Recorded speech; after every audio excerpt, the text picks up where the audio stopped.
Welcome, everybody. I know people are still flowing in, and that's wonderful. We're glad to have you here. Thanks for joining us tonight here to hear from our very distinguished panel. This is the third event in a series co-hosted by Neighbors on Call and Flip NC to explore how we can build a grassroots strategy to elect Democrats in North Carolina. I'm Susan Blunt, one of the directors of Neighbors on Call. You'll hear from my co-director, Becca Zirkin, in a few minutes. Many thanks to Amy Cox and Brianna Bro, co-founders and directors of Flip NC, as well as to Senator Natalie Murdock for their collaboration on this event tonight. Also, thanks to the many folks behind the scenes who helped us pull this session together. Our purpose tonight is to find out what our party leadership is planning, what changes they're making, and what they need from us as volunteers and contributors to elect more Democrats in 2022. At our next event, we'll have a similar conversation with progressive organizations working outside the party on civic engagement and issue advocacy outreach. So keep an eye out for that. We'll let you know. Please notice that we'll have a little time at the end of the panel discussion for Q&A. Now, if you have questions, rather than sending them to the moderator, please submit them in the chat to someone whose name will appear as questions here. It's actually a person, but questions here will take all of your questions and compile them and turn them over to the panel to be asked. So I'll turn it over to Becca now.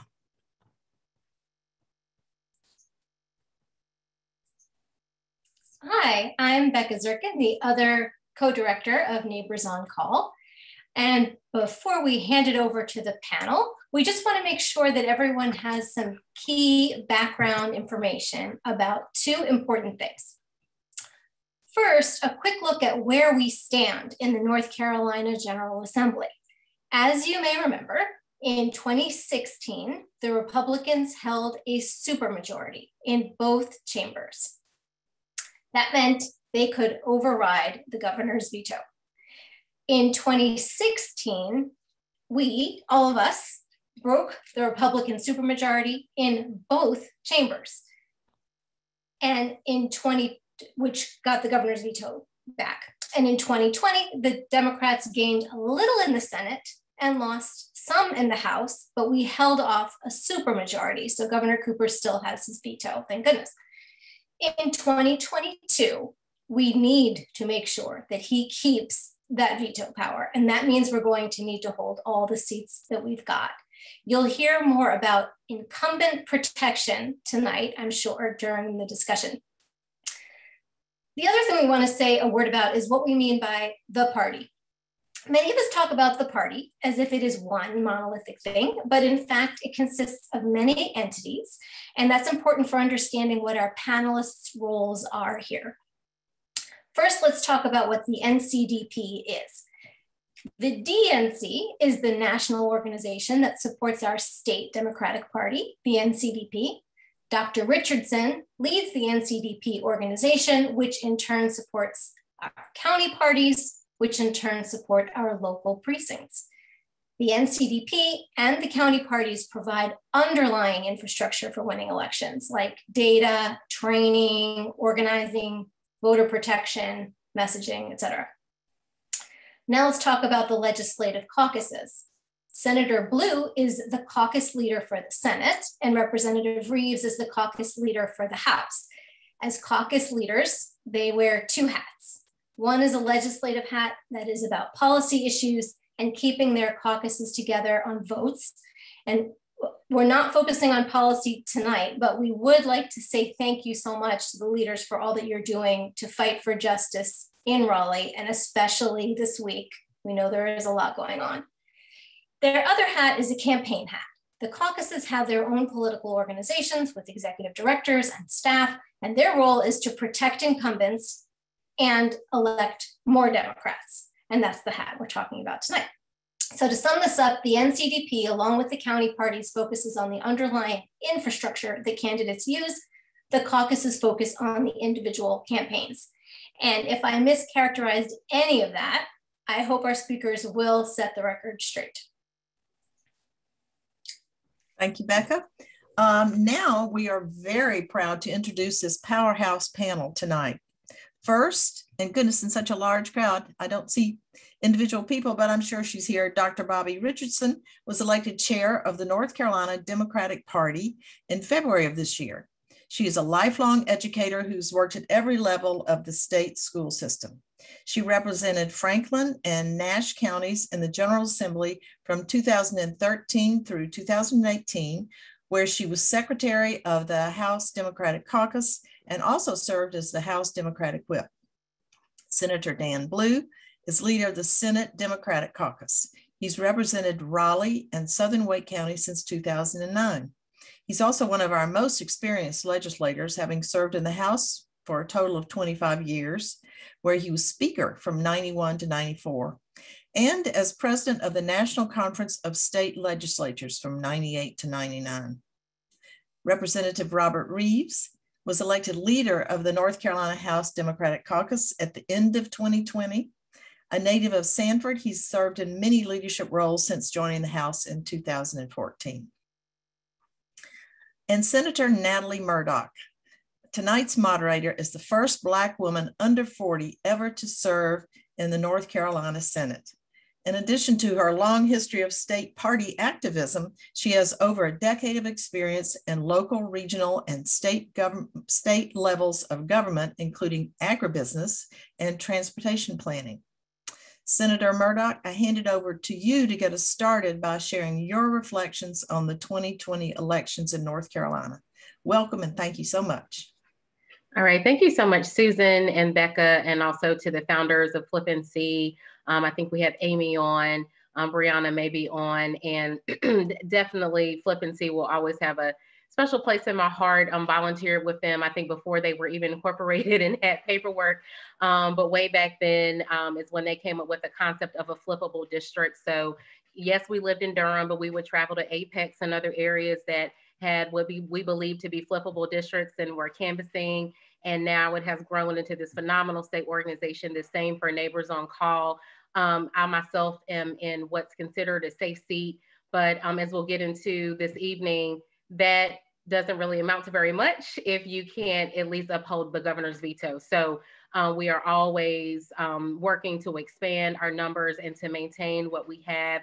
And before becoming a state senator, I've served in various levels throughout the party. I've been a precinct chair, just was attending my local precinct meeting, had no intentions of becoming chair, and I was active with the Durham Democratic Women, and was pushed to run for first vice chair of Durham County Democratic Party, and now serving as a state senator after serving as a soil and water district supervisor, since that's a countywide race.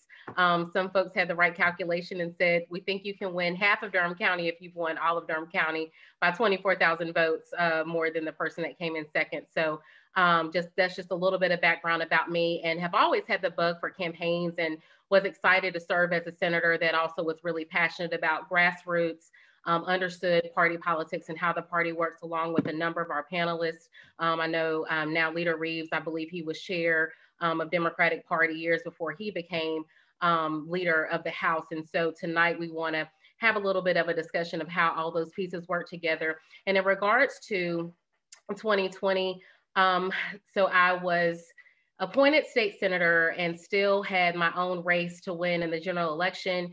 But again, since my seat is relatively safe, offered myself to the Biden-Harris campaign and said, use me, I'm here, I want to help, I know the state, I've worked on statewide campaigns, worked on congressional, and work independently as a consultant. So I'm flexible enough to where I could jump in the presidential race. And it was a professional goal of mine to always work on a presidential race. So much was at stake in 2020. So towards the end of the cycle, about 45 days before the election, served multiple roles, and was the coalition's director for African-American outreach for the state of North Carolina. Want to thank Dr. Bobbie Richardson, stepped up and was vice chair of our statewide African-American Council. And we worked really, really hard, but we all knew that it was going to be a very difficult year, particularly because of COVID, and particularly voters of color. They're just accustomed to folks showing up and knocking on their doors. And I know Dr. Richardson will talk about the numbers of what the state party was able to do But in my opinion, the fact of the matter is we still had a lot of ground to cover in a very short amount of time, being that the other side was just out in the field for a lot longer than we were. Typically, you're on the doors in the summer. I think it was probably October before we felt comfortable going out, since we saw census workers, started to be out in the field. So I think that was definitely concerning for me. I'm a big field person and know that field wins elections. But on the positive side, what the caucuses will share, had record-breaking fundraising. Folks were watching North Carolina. We were the state to watch from the presidential on down, and thought we would be able to ride a blue wave. We knew how bad President Trump was, and had a popular governor that polled really, really well. So we all entered the session optimistic, I'll admit. I would have put my money on us flipping the Senate. Felt really, really great about it, really, really strong about it. Knew we would make gains in the House. And so unfortunately, we did not get the outcome that we wanted. And we know we had some candidates that just lost by razor-thin margins. One of our colleagues in the Senate, Senator Harper Peterson, it was less than 2,000 votes. So that's just a handful of precincts. Justice Beasley lost by 405 votes. I tell folks in Durham that is a dormant Central, So we did have some really, really painful losses and are already working, looking towards the future. So with that, Dr. Richardson, I will go ahead and the first session of the program, we will talk with the new statewide chair for the North Carolina Democratic Party. And then the next part of the panel, we will have that discussion with our leaders in the House and the Senate. As they described earlier, we're kind of pulling back the curtain a little bit this evening. A lot of folks just kind of don't know the interaction between groups such as Neighbors on Call and Flip NC, or lack thereof, around election time, compared to the work that we do at the House and Senate caucus level. So we will get into a greater discussion with that this evening. So Dr. Richardson, I know you get this question a lot. First, we'll start off with, what do you think we've learned from 2020 already, and how will that impact the state's plans for 2022 so that we can have a better outcome? Oh, you're on mute, Dr. Richardson. You're still on mute. I always get anxious about speaking and forget to look at the microphone. Thank you, Senator Murdock, for that introduction, and thank you for the organizers of this event, Neighbors on Call and Flip NC. We are certainly grateful that you all are partnering with us and helping us work through this maze of how to move forward in 2021 and 2022 to make sure that we elect Democrats up and down the ticket. We are certainly looking at what we did in 2020 and building upon that to make sure that we are in a position to have better results than we did. However, we are not anyway at all ashamed of our results in 2020, even though we are disappointed, because we had great turnout, the greatest turnout the state has ever had in a presidential election. We did continue to keep our governor and the members of the Council of State who were already a Democrat and were running again.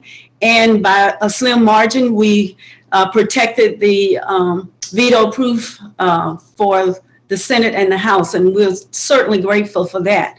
And even though we did not win some races, we closed the gap. We came much closer to winning those presidential election and the Senate race than we had in the past. And some of the Council of State races, we improved by 2 points. And you might say, well, that's not a lot. That is great. It's always better to be on the plus side than to be on the negative side. And we are certainly pondering and researching and looking at how we can have better results for our women of color. We had an absolutely fabulous list of women of color on the ballot. Unfortunately, we were not able to get them over the finish line, but it was not due to the fact that We exposed them. We flowed money into those campaigns. We gave them visibility. We put more money in the county party get out the vote process than we've ever done in the history of the state party. And we also had over 500 volunteers that we managed. So the infrastructure was there, but the pandemic and the too many visits from the incumbent president did not help our situation at all. But I am proud that we followed the governor's executive orders and stayed safe. And therefore, our state is in a much better position now to move forward and to build our infrastructure for the 2021, 2022, and beyond. So we are grateful for our results, but we know that we got to improve those results in 2022. And we're looking to improve our legislative body and our Senate body, and also to send a senator to Washington. Yes, very, very well stated. And we are going to be flexible this evening. We are actually still in session. So myself and Senator Blue, literally, we just gavelled out of the Senate. And so Leader Reives will actually have to return back to the House floor at 8 o'clock. So Dr. Richardson, bear with us. We're going to change the order a little bit. Have to hear from our new leader, who's a part of the Durham delegation. Honored to serve with him. So first and foremost, Leader Reives, just kind of tell us, I know you've already made a lot of changes with the House Caucus. So I guess kind of give us your take, not only on 2020, but what you have planned as a House Caucus coming up for 2022. Thank you, Senator Murdock. And it's always great to see Dr. Richardson. I've got to say that she served with me. She was there. She was probably one of my biggest supporters when I got to the House in 2014. And I was just ecstatic when she decided to be chair. So great to see her. Senator Murdock has been a wonderful delegate mate, and I appreciate that. And the new dean, now that the other dean is gone, is Speaker Blue. And I cannot tell you that there's anybody who has spent more time trying to teach. Now, he'll probably tell you it's hard teaching me stuff, but he knows that I listen. I'm just a little slow. Susan, Becca, all of you guys, thank you for having us. And I am sorry that we got to leave. We're going to be going into late night tonight. We just finished rules. We had 75 bills, and they're all on the calendar tonight. So about the election, I think 2020, we've gotten some of the numbers in, and I think the numbers are kind of interesting. I think what Dr. Richardson told you is absolutely true. Neighbors on call has been our secret weapon. You know, if those of you that have heard me talk before, heard me say 2016, no neighbors on call. We made modest gains. 2018, you guys started knocking on doors, calling people, getting that message out. And that's what won it for us. And I firmly believe that. And I think 2020, not being able to go knock on doors, we made the right health decision. But, you know, the truth of the matter is that, you know, the other side kept going. Yeah, they kept knocking on doors and doing things and having in-person events just like there was no pandemic. So that, the president coming, and 250,000 Republican voters that had never voted. And then 81% of those voters turned out, which is an amazing turnout. It's something we've never seen. So even though we had great turnout for any other year, but this particular year it was bad. And you know, the good news is that with some of the numbers coming in, that the national trends show that white voters have moved towards Democrats by 3% since 16, and a lot of that coming from college-educated voters.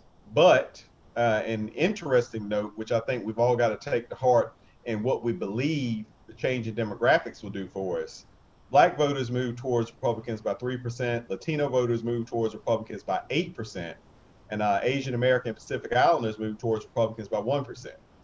So we can't perceive that because we have change in demographics and because things are, you know, we've got different and more diversity, that means that that's going to help us win elections. We've got to go out and work for every single solitary vote.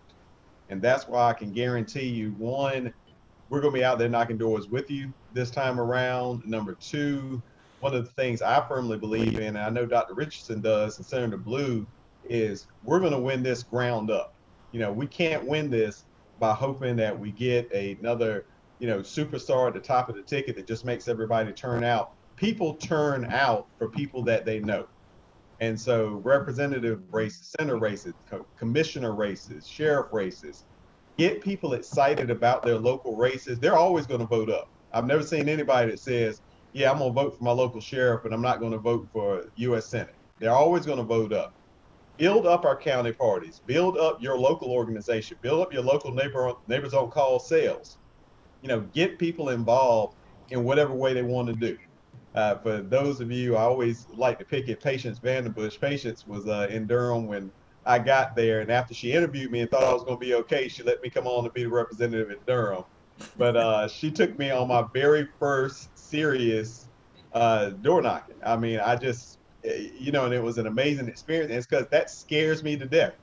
And so, find out where people fit, because some people are like me, and that's a scary thing, but you do it. Some people love talking on the phone. Some people, you set them loose on their friends, family, and neighbors. They'll do some great things for you.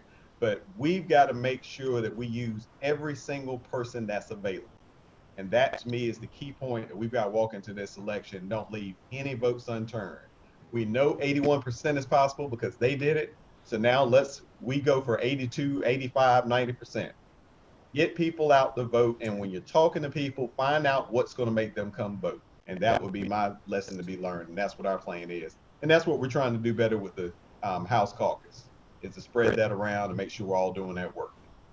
Thank you. There was so much to unpack there. That's why I'm glad we had to bump you up on the agenda. There's so much that we could talk about. So I guess with the House Caucus, maybe let us know a little bit more about how you're going to directly engage with voters. And also, redistricting is coming up. We don't know exactly what our districts look like, but maybe also talk a little bit about the process for finding folks to run for office and what that looks like and how you find the right candidate for the right district. Thanks for that. And one of the things that we're doing as far as trying to recruit candidates is not going in with our minds made up. We're not going into these counties because we don't know what the districts are going to look like, but we know what counties we're going to be competitive in. And so going ahead and going to these counties and talking to local people, that's one thing I've been really proud of the caucus with. In years past, we've had one or two people. A lot of you know Greg Meyer. Greg was a superstar with it. Zach Hawkins took that over last year, but that's a lot of work for one or two people. John Autry. So what we've done is we've got a committee of people who are going into each of these counties and talking to all of you, talking to county leaders, talking to people who are active, not just politically, but in the community, and saying, who are the people that you would like to see run for office, and compiling a list so that way when we see these districts get drawn up, we know, okay, here are the people that people like. Because that's the other thing we've got to do better is, get people that people already know, get people that people like Natalie's story. Natalie is a state senator, not, just because she decided she wanted to be a state senator, but because she was already active, she was already known, she was already a part of the community. And so it was an easy transition. But that's what we've got to do better, is identifying those people and then supporting them and making them feel comfortable, because it's scary. The one thing we ran into after the last district change is we were going to people last minute saying, hey, do you want to run?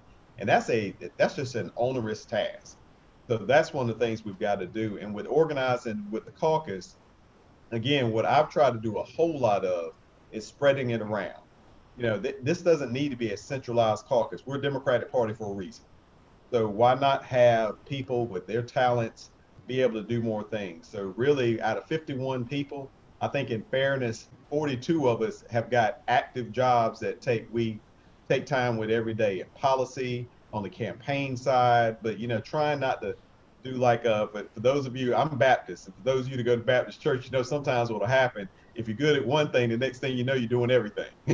And so we're trying not to pile up on any members. We're trying to make sure that everybody's got their own separate jobs to concentrate on. So that is what we're focusing on. And with that, I probably should step, but I'll take one more question, Natalie, and then I'll go. Yeah, real quickly, because the appeal needs to come from you. We're also here because folks want to be active, whether that's giving money or volunteering. How can folks on this call help you and help the House to gain that majority back? I appreciate that. And what I would tell you is this: money always works, but I really, really would love people being available to our candidates to do all the other things. Well, you just don't have enough volunteers. You think you do, but we got a lot of people to reach. In North Carolina alone, a lot of people talk about what you saw with Stacey Abrams. And you got to remember, Stacey did that over 10 years. And we've got the almost exact same number of people that we've got to reach, 850,000 voters who will vote our way, that we've either got to get registered or get them to come in and vote. 850,000. So, you know, you can raise all the money that you want, but if you don't have the bodies to reach those people, you know, you can't get them to vote. And that's what we've got to figure out is the magic potion to get people to vote, because for the 81% of Republicans that turned out and the 73% of Democrats that turned out all together, you had minority groups that were turning out at 62% rate. And we've got to get that better. And when I say minority groups, I'm saying you had Black people, women, any minority groups you can think of that just weren't turning out at the rates that you would have expected with an election this serious with a president like this. So make contact with local folks and spread the Democratic message, spread the word. That's something I don't think we do enough of, is take pride in who we are. We're on the right side of all these issues.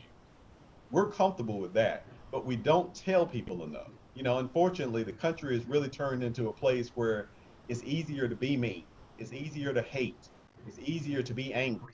And it's hard to sell hope. But sometimes you've got to get out here and tell people you're excited and why you're excited. And when you do that, you are the people who are going to win the races. It's not us. You can be the greatest candidate in the world, but if people outside of the candidate aren't talking about how great that candidate is, candidate can't win. So you guys are really what make the difference. When they get a chance to hear from you, then that tells them if you're out there working and you're out there promoting, there must be something to it. Because I'm telling you, redistricting is going to be tough. It's going to be everything we can do not to get put back into a super minority. But I firmly believe, however they draw these districts, that 2010 happened. And what I mean is this: Democrats drew those lines, and we got swept out of the majority in 2010 off of Democratic lines. We can do the exact same thing with Republican lines, but we've got to do the work. And that work starts now. That work started yesterday. So we're not going to wait until September of next year or June when it's nice and it's summery and everybody's feeling good. That work starts today. You can't touch people enough. So if you got somebody you know that hadn't voted, find 10 people and get them out. Start talking to them now, telling them, meet them where they are, instead of worrying about being in a situation where you say, well, you know, these are the things that I care about. No, what are the things that you, Ms. or Mr. Voter, care about? And let's get out there and get that done. So thank you for that, everybody. Sorry we're still in session, but I always love talking to you. We'll see you guys. Thanks to all my panelists, and thank you again, Senator Murdock, for moderating. Susan, Becca, all y'all take care. Bye. Thank you. Thank you. And again, we're going to be flexible tonight. And so Dr. Richardson, I think we'll go through a few more questions that are party specific, and go ahead and bring in my phenomenal leader, so that we can kind of close with more of an open discussion, because we do all have to work together. You know that more than anyone. You served in the House. So picking up where we left off, you've already implemented some phenomenal initiatives. Was thrilled to hear about the formation of a rural caucus with the Democratic Party. We all know how important our rural areas are. So kind of share more about all the trainings you all are rolling out, more initiatives the state Democratic Party is rolling out as we prepare for the next cycle. Thank you again, Senator Murdock. We are very much in the process of thinking out of the box and using the people that we have. One of the things that we're very much proud that we have in place is our voter protection program. It was recognized as one of the strongest in the nation. And our voter protection program is going to help us with this new map drawing and redistricting and making sure that voters are safe and have an opportunity to vote at the polls. Last year, we had 26,400 hotline calls, and we had 2,000 observers. We knocked on 5,000 doors, and we also made more than 100,000 absentee ballot calls and achieved 90% cure rate on the Democratic mail-in side. And as you said, we also are running a very aggressive training program. There's not an organization that we know of that does not have training for its members and its employees. And that is something that we have learned, that we put new chair people in place almost every 4 years. If they don't have a vacancy earlier than that, we put new precinct people in place, and we're asking people to run for offices. And so we have decided that we need to train these members. We need to train volunteers how to be an effective volunteer, how to be an effective phone banker, how to be an effective door knocker, and also how to run for a political office, how to lobby or advocate for your elected officials. Know who your elected officials are. We are very excited about the vote builder, and we think that we need to definitely train on how to utilize the vote builder process to the fullest extent possible, because there's so much data in that vote builder apparatus that we can put in a certain formula, and we know how many people have not voted in a district, so we can target that. We know how many people have voted in an area, so we know not to call them. As for communication, we are so grateful for our federal leadership that they have given us so much positive messaging that we can put out there. And that's one of the things that we are going to make sure is that our voters and our community people knows who is working for them. We're also proud of the governor and our General Assembly that they came together and worked collaboratively with opening our schools and are working on how to increase our health care for everyone. So we see all of those things as messaging, and we are putting it out every day. We're also going to message on the Republican side. We have already posted several postings letting people know that McCrory is not the person that you want to send to Washington as a senator. When he was the governor, the state almost took an about face. We lost more jobs than we ever lost. Companies refused to come to us, and we were put on a failed track because we were suffering and hemorrhaging. And we also have let our community know that you have a wonderful rescue plan. You have a wonderful Jobs, American Jobs Act plan. You have a wonderful Family Act plan that is coming forward. And not one single Republican has voted for those critical lifeline programs or initiatives or appropriation that is going to make people whole again, because we lost so many jobs, so many people lost their livelihood, and so many people, so many students have suffered through not being able to experience school as usual. If you ever travel in and out of the Greensboro airport, you will see the big sign that the DNC put up thanking the Democrats for voting for these progressive and uplifting hope plans. And we also are holding Republicans accountable by saying that Tillis and Burr did not vote for any of those. We hear our Republican representative going around trying to take credit for the money that their districts are getting, and we are following up and said, but you did not vote for it. It is because of Democrats. We also are doing a year-round organizing program. We have found out that we cannot open our primaries in January, open our general elections in August.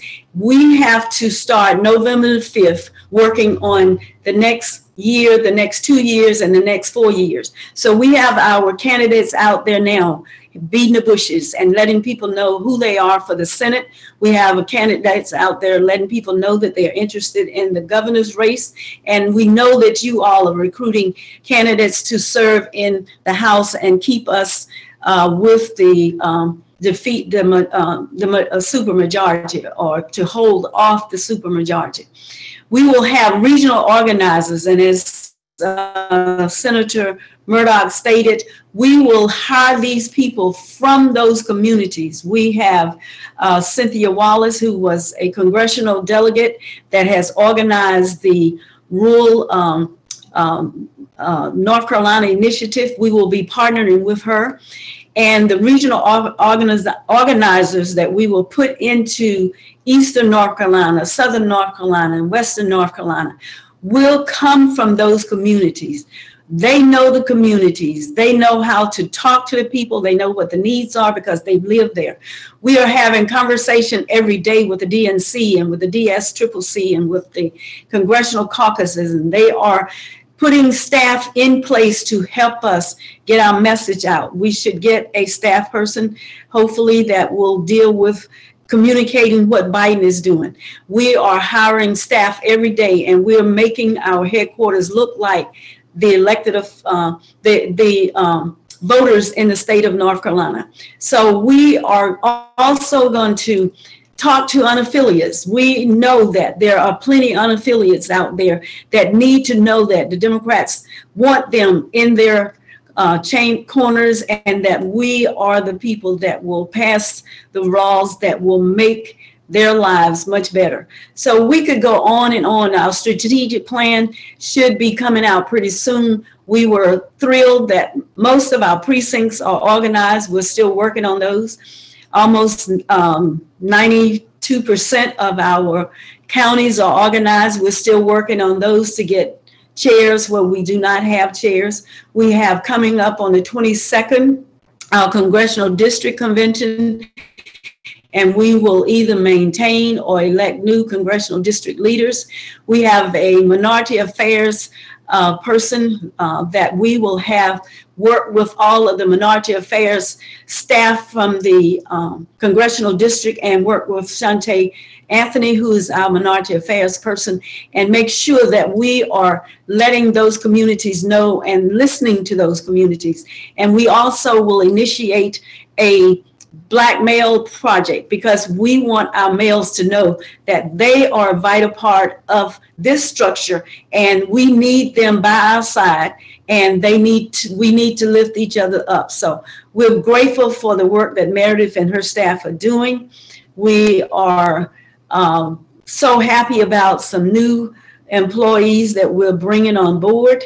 And so we are just thankful for people wanting to step into North Carolina. As far as the Georgia situation is concerned, we are reading about that, and we know that she did it because she got into the communities. She has been Stacey Abrams, and she organized people. She educated the voters, and then she registered them. We will have all of those aspects in place, and we will do that from probably as soon as June 1st comes, so that we know that the governor has given us the go-ahead with a certain number of people that can be outside, and that's where voter registration will be held. So we're looking forward to a successful year, and we have met with our congressional district, congressional members rather, and we found out that G.K. Butterfield is one of our weaker congressional candidates this time. So we've got to get in there and lift that area up. We also learned that District 6 is going to be targeted. So we've got to make sure that we go in and intercept, and those goals that they have do not come to fruition. And we will be working hand in hand with our legislative partners. They're in our building, and so we're just excited about the good news. We as Democrats can wear our buttons, and I certainly hope that we all will find a D button or a donkey and wear it every day, so people will ask, what is that? And we can build a conversation from that. So thank you, and I know that Senator Blue has a lot to say, and I'm going to cut off here to listen to him, my great leader. Thank you. That was a phenomenal overview. Honestly, a perfect lead-in. And this isn't a listed question, but I'm glad you mentioned Georgia. I love that Leader Blue reminds us, honestly, that we're doing better than Georgia. Yes, we want to learn from them with how to organize. Yes. Same question, Senator Blue, what can we learn from 2020? But what he always reminds us is, I believe we're the only Southern state that does not have a supermajority of Republicans in the House or Senate. We have a Democratic governor, Democratic AG. So yes, we could have done better, and we've done it before. You know, he was Speaker of the House. We've done it before. We're trying to get back to where we already were. So with that, Leader Blue, first, let's kick things off and kind of your takeaways from 2020 and what the Senate caucus has planned for 2022 before we get a little bit deeper into some other planning going forward.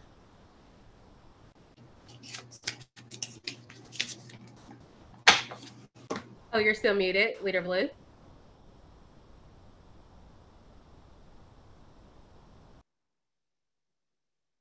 I am committing the same mistake my old schoolmate did. Not old schoolmate, former schoolmate did. But I want to first thank Susan and Becca and all of you on this call first for doing it, but the leadership that you provide, and I'm happy to be connected with neighbor on call. Natalie, I'd like to give 2 quick sort of introductory comments and then get into the question that you asked me, but I just have to seize every opportunity that I get to tell you how fortunate we are to have Natalie in the North Carolina Senate. And I expand that to tell folks that we got 6 new senators, Democratic senators this year. All 6 of them are women, and all of them are extraordinary. And I tell them every meeting that I meet with the first termers that their runway is so long and so expensive that there's no reason to think that they couldn't cover every office in this country from president down through governor or any other office, in addition to being a North Carolina senator. And I really mean it. And I tell them all the time, I will use whatever energy I got to make sure that whatever I can do to help them realize whatever their ambition is, that I will do. And I mean that sincerely. The other point that I would make is that in the North Carolina Senate, 10 of the 22 members are women. And that leads into the bigger question, or the bigger answer to the question that you raised. So we're a chamber that 44% are women who have leadership roles throughout our structure. And that's because we're representative of what we believe as Democrats. At least we try to live it out, not just say it, but to show that we embrace it. And all you got to do is contrast us with the majority party in the Senate. And the examples just show themselves of how exceptional the work that you have done to place people in the Senate who are reflective of and responsive to North Carolina, much greater than a lot of people realize. Now, your question to me was, what are some of my takeaways from the 2020 election? And I think that that's a fair question, and we answered it different ways. Bobbie Richardson gave I think a good answer, and forgive me, but I refer to Bobbie as Bobbie rather than Dr. Richardson, because she was a year behind me in college, and I've been calling her that all these years. And it's tough for me to change, you know. So, but let me say this: the you don't have to change. Well, thank you, Bobbie. Thank you. Let me say this: that what we've learned pretty much has been said. I think Robert Reives pointed out a lot of it. But we learned the hard way just how much this negative element that was basically emboldened by Donald Trump really responds to his call. And that's what they did on election day. And we also learned that in-person campaigning, in-person participation really means a lot to North Carolinians and can take us a long way. I think that you've heard some of the explanations of why we didn't, and I agree with all of that. But we've learned that we have to continue to expand the electorate, build on our infrastructure, expand our base, engage our constituents. Every day in the legislature, when we have the Democratic Caucus meeting, we talk about those kinds of issues. And we have to be doing it on a year-round basis. Dr. Richardson talked about how you get engaged now. We can't wait until 2-3 months before an election and start amping up. We got to amp up right now, because that's what our opponents are doing. I think that that's where they sort of beat us to the ground in a lot of things in the last election. We've learned that we got to micro-target our voters. And once we get the laser on them, figure out how to stay connected to them. using community resources to do that. You know, from our perspective as Democrats, whether those are churches or various other affinity groups rather, that they might have. And we got to be able to make sure that not only are we appealing to them, but the message is constantly being reinforced by people that they trust and people that they believe in. We have 22 Democratic senators, 25 is 50-50 in the Senate. We have 50 senators. We were 900 and some votes away from having 22, which we should have had.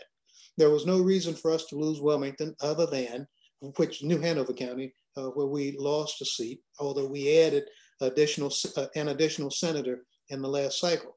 No reason for us to lose it, except that we did not do those fundamental things. And there were reasons that we didn't do it, but we know that the fundamentals are the most critical, most crucial, most important things that you can do, and you got to do them year round, not just as you go into an election cycle. And we got to do a better job of doing all of the things that I just described to you. We got to know exactly where our voters are and get them to vote in greater numbers, as Leader Reives talked about earlier. Now, what does that mean? We're getting ready to go through this decennial exercise called redistricting. I've been through it 1, 2, 3, 4 times. And it is the most amazing experience that you ever want to go through as an elected official, because you determine not only your own fate, but the fate of other people who are sitting in the room with you as you determine redistricting boundaries. That's why I believe there ought to be an independent redistricting commission. You cannot objectively do the job that folk call on us as legislators to do, unless you want to skew the system in such a way that it is not representative. But that's an argument for another day, but we're getting ready to go through that, and we will start in August to do it in earnest. And so although we don't know where our districts are going to be, or how many folk, well, we know how many people will be in them, roughly 208,000 in a Senate district, but we don't know where the lines will be drawn. Let me say this much. In the current General Assembly, 8 out of 22 Democratic members, a full third minus 1 of what we need to have a majority in the Senate, come from Wake, Durham, and Orange counties. I want to underscore that. We have every Democrat, every Senate seat in those 3 counties. And the same thing about Charlotte, except that Mecklenburg County has only 5 senators, and all 5 of them are Democrat, but the counties around them don't perform like these 3 counties and the counties around us. And so we know where the battle has to be waged if we're going to end up with a majority in the Senate, which I think we can do. And I think that we can do it in 2022. I might need to have some serious psychiatric or psychological counseling because I believe that, but I fully believe that we can do it in 2022. We know where the fights have to be engaged. We know that we got to go back to New Hanover County. District's not going to change a lot because that county basically is self-contained. They have to kick out 2 precincts to get their population down. So we ought to be doing the kinds of things that I was talking about right now in those counties, in that county, to get a Democrat back in. We did it in 2018 against the tide. And so we can do it in 2022. And we know the other counties where we need to be doing the very same kind of activity, whether they're in the Charlotte area, whether in the Greensboro or Winston-Salem area. We know where we have to be working. Of course, we have to pay attention to Down East, which we're going to do. But we know that we have to be engaged in it a lot earlier. And we know that we have to keep people much more focused on 2022, not 2024, because that will get in our way if we don't keep them focused on 2022. And I think that the Senate caucus is up to the task. Now, we have been doing a lot of stuff. We've been communicating with our partners, and we had multiple partners. We've been communicating with party because I think that the party is absolutely crucial with what we got to do. We cannot possibly win without a fully engaged party. And I'm glad that our party is under the leadership of Bobbie Richardson. I think that she can guide us along the way to get the job done. That's absolutely essential if we're going to do something. We can take solace in the fact that we can stop anything that's crazy. We could not do that from 2012 through 2018 because they had this supermajority and they just rolled over us regardless. The first 2 years of Governor Cooper's administration showed just how not only did they want to roll over us, but they rolled over him as well, as they had their own governors, whether it was McCrory, the lieutenant governor, or anybody else. They crave for absolute power.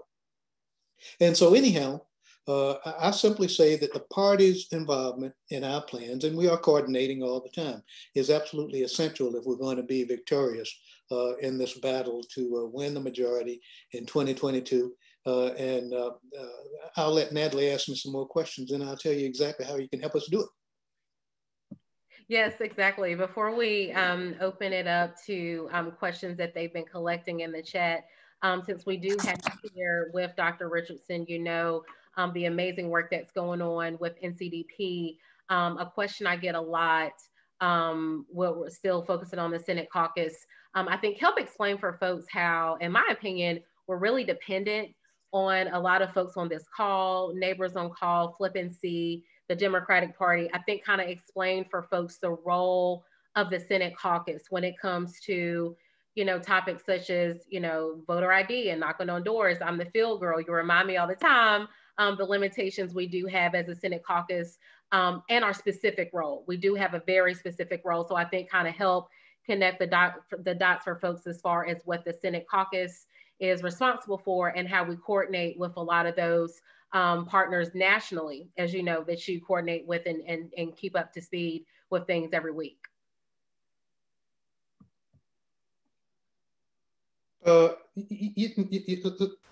Bobbie, did you ask that about? Oh, did you ask that when you said the Senate? I thought you. Yeah, it's really for the both of you because okay. Senator Blue, what we're finding is folks, for example, want to know Senate caucus. Why don't you have your own field program? You know, why aren't you out there paying for people to knock on doors, doing your own voter registration? I think kind of help folks to see the role of the caucus and the work that we do and the staff we have and the dues we have to collect from members and how that supplements the work of a state party, neighbors on call, the national redistricting folks, kind of how the Senate has a very specific role. It does, and that's a great question. The party is an essential part of what we do, but we have our own organization from staff, you know, with our finance people, our campaign people, our directors, and when we gear up for a full campaign, we actually, from the caucus level, hire the campaign managers of the various candidates in the critical districts. And so we got a pretty extensive organization, but it doesn't come near to what organization the party brings to this effort. And let me tell you a couple of the things that we've done since the 2020 election. Again, we are, you know, we run the data, we listen to our partners, and we had multiple partners, national partners, participating in the areas that Natalie just talked about. Partners that now we talk with at the national level about redistricting, about initiatives and various other ways that we can be successful. We've been running the data. We've listened to the ideas from all of our partners. Again, the North Carolina Democratic Party being, and the local parties, each county being critical to that. We listen to voters and doing after election canvassing and surveys and stuff like that. We've internalized that feedback, and what we've decided to do, we've already started to put it in place because I think it is crucial if we're going to flip our chamber. After internalizing the feedback and data, we've determined that we'll roll out a statewide ground game to complement the party's ground game, and we're going to start this summer doing that so we can get boots on the ground early, because I say that this has to be an ongoing, continuing process. Our organizers will be working with the partner organizations that I mentioned earlier, and you know, we can give you a list of all of them. The county parties, the local influencers, and key flippable districts, not just listening to ourselves, but listening to the people who know what the people are thinking. And we're going to work to expand the electorate through voter registration and voter education, and basically reaching out to some people that might seem difficult. But we want to represent a broad swath of the people. And we know that you talk to different people different ways, depending on where they are and what issues are important to them. And we're hoping to streamline the GOTV process so that come 2022, all of us are in tune and going in the same direction. And we got a sense of where these extra people are that we need so that we can get 82%, as Robert talked about. We know that we got to use special efforts to talk to low propensity voters in a way that we haven't in the past. And I don't know what just happened. Can you hear us? I can hear you. Can you hear us? My screen just. I can still hear you. Yeah. I don't know. It just. You can hear me okay, right? Yep, we can hear you and see you. You can see me? Yeah. Let me see. Yeah. So something strange is happening here. It says join a live Zoom demo. I don't know how I got there. Hold it 1 second. Wow. Well, no problem at all, because that's actually a good time for, Becca, do you want to go ahead and have patients to ask some of the questions that have been coming up in the chat? Sure, thank you. Patience Vanderbush is one of the Neighbors on Call chapter leaders, and I believe you're a constituent, Senator Murdock. Yes. And Patience has a lot of questions lined up, so we'll see if we can get a few in. Yeah, we don't have a lot of time, so I'll try to focus on some questions that have been asked multiple times by several people.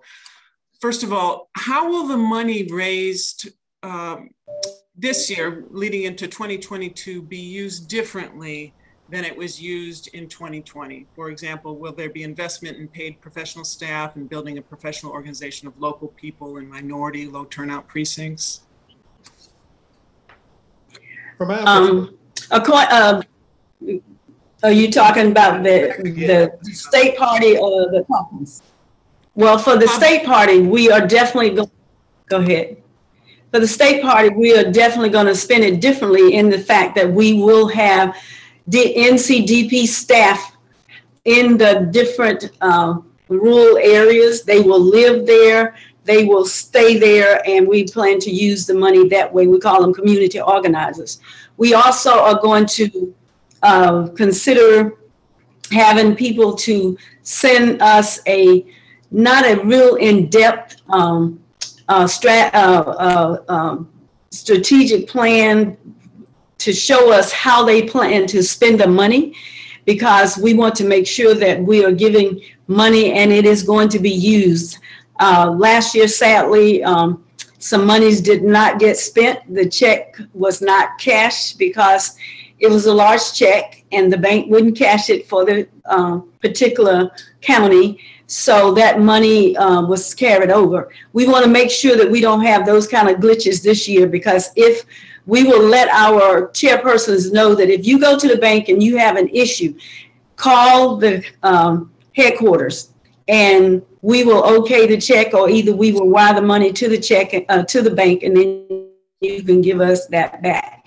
We will also make sure that we are working, as Senator Blue said, collaboratively. It doesn't make sense that we have a coordinated campaign and Dan Blue's people will only want to take Dan Blue's literature, but those same people need to vote for every candidate. So we're hoping to sit down and get an understanding with, and we understand that when campaign managers are hired, their loyalty is to their candidate, but it would help us if we all share that communication of everybody's literature when we go out and vote. And then there's some other things that we're thinking about, is having a tracker this time to know what our opponents are doing.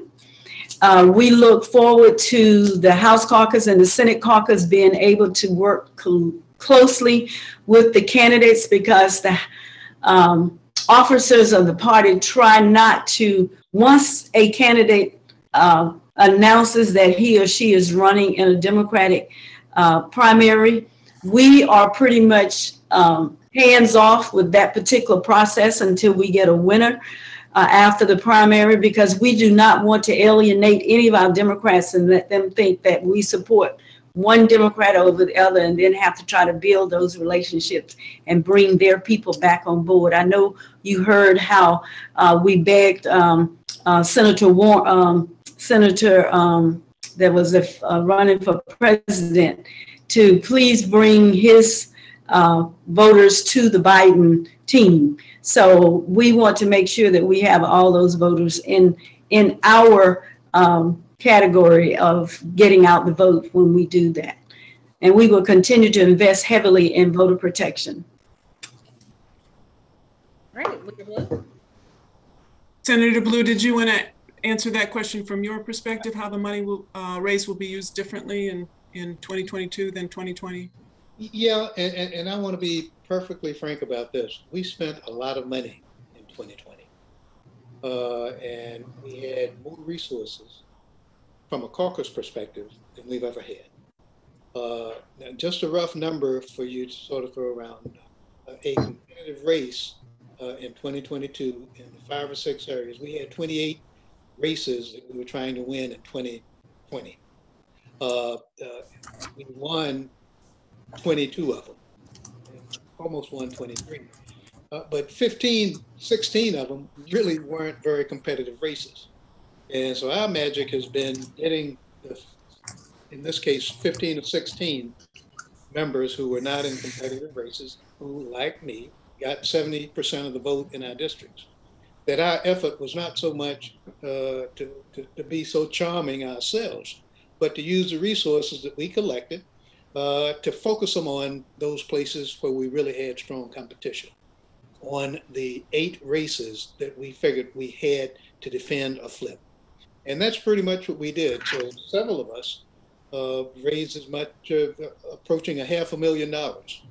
And all of the funds that we raised went to the general effort of the caucus. Every time I got contributions in, I wrote a check or had my treasurer write checks to the caucus. And we spent them on some of the stuff that I've described to you with respect to boots on the ground and organizers and that stuff. But we spent a heck of a lot of money in media because it was so expensive.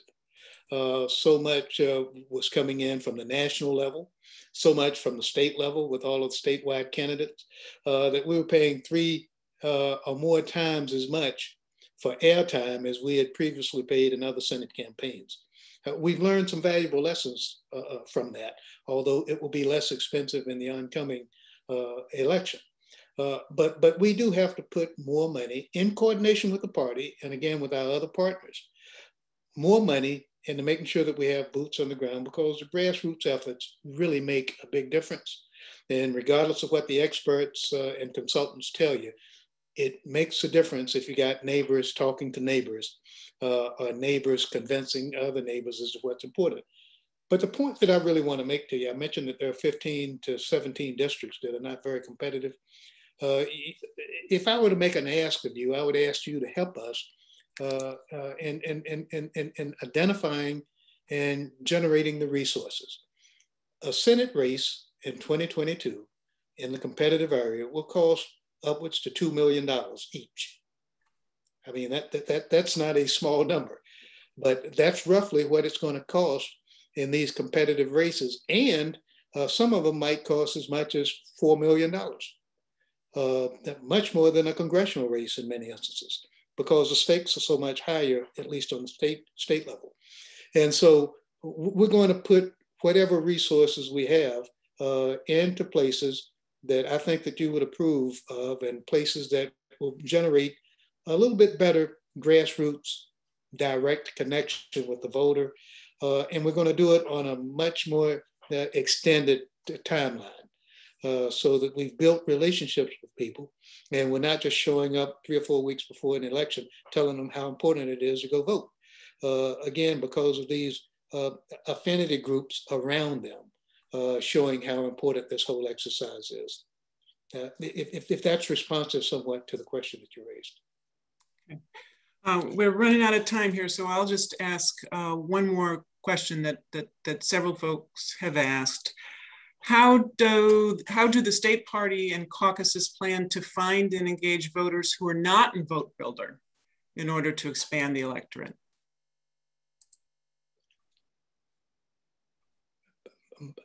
I will tell you how I would propose. Yeah, Dr. Richardson had to jump off. Oh, she did? Okay. I was waiting on Bobbie to respond. Again, I think that what you have to do is go to people where they are. And we have a tradition, and I'll get a little bit provincial. We have a tradition in Black communities of going to the Black churches. And we do it as we get into the election cycle, because that is the most trusted institution in Black communities, and the Black vote is a predictable, reliable vote. First, I think that we have to expand it beyond that. Fortunately, we got a national administration that's doing things that directly help people.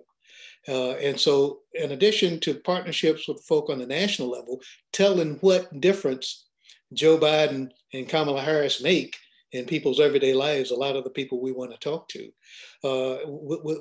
we got to be able to reinforce that on a weekly basis and reinforce it with institutions that people believe in. And that way you'll pick up many infrequent voters. We know who they are. We know who's eligible. We got the greatest resources we've ever had to identify them and know how to stay in touch with them. But we got to bring these affinity groups along, whether it's churches, whether they're social clubs, whether they're business groups, in other ways that we got to talk to these infrequent and low propensity voters. In addition to that, we got to identify anybody and everybody who does not feel engaged enough in the system that they feel compelled to go out and vote. And we got to constantly have conversations with them, not around election time, but building up a trust in them over the next 10, 12 months as to why we make a difference to them and in their lives, so that they trust what these affinity groups come to tell them come election time. And I think that the party is getting that message. I know that most folk who do voter registration are beginning to take a different take on it. Natalie pointed out that I constantly indicate that North Carolina is much better positioned to be the southern state that follows Virginia than any other. In all 11 of the old Confederate states, you just got super majorities that are retrogressive rather than progressive. And I think that we are in a position, by expanding what we do in the Triangle and in Charlotte out to some of the more rural areas in the state, by bringing in these extra folk who will be Democratic voters and Democratic supporters, if we can make the case to them as to why it matters in their everyday life. Not the philosophical stuff that all of us believe in very much, but why it makes a difference in your ability to educate your kid or get your house or keep a job, and how we do it and how Republicans are doing it. And so I just think that that's how you get to them. And that's how we're planning to use the resources in conjunction with the party. And again, I keep mentioning these other partners that we have, the NDRC, National Democratic Redistricting Commission, and multiple other groups, the Democratic Legislative Campaign Committee, and we'll go down an extensive list. A lot of the groups that we deal with on a regular basis, whether it's environmental groups, or business groups, or various others. And we all have to be marching in lockstep for the sole goal. I pointed out that we can stop anything. While we can, as long as we're teamed with the governor, we can't do anything because we don't have a majority. And if we're going to take the state to the heights that it ought to go to, we got to get a majority, and time is running out. And so that's why I issue an urgent call for your help, not only in volunteers and an organization, but in fundraising. And we can come up with some specific ways that you can help us in the fundraising so that we can target those resources where they're really most important. Becca, I'll hand it off to you. Thank you both so much for being here, Senator Murdock and Senator Blue. I know that Dr. Richardson had to hop off, and we know Representative Reives is on the House floor right now, but really thank you so much for this excellent discussion. I'm sure I speak for everyone here when I say we are excited and ready to help you turn North Carolina blue. And we thank you for your leadership on all that you do fighting for us in Raleigh. You do make us proud to be Democrats. Thank you. Thank you. To everyone who's here tonight, and To everyone who's here tonight, we're asking that you do 4 things. Keep an eye out for an email tomorrow from Neighbors on Call. 2, complete the survey in the email. It will be short, but we really do want to hear your thoughts, so please do that tomorrow. 3, please share the recording to this event and also the recording to previous ones with friends, because we need as much momentum as we can get in order to turn North Carolina blue. The video will be linked tomorrow in the email. And the 4th thing is, please stay tuned for the next event in this series. I want to say special thanks to the tech crew behind the scenes, Shelby Clay and Diane Ong. Great work, thank you so much. And Senator Blue and Senator Murdock, thank you again very much for being here. Good night, everybody. Good night, thanks again.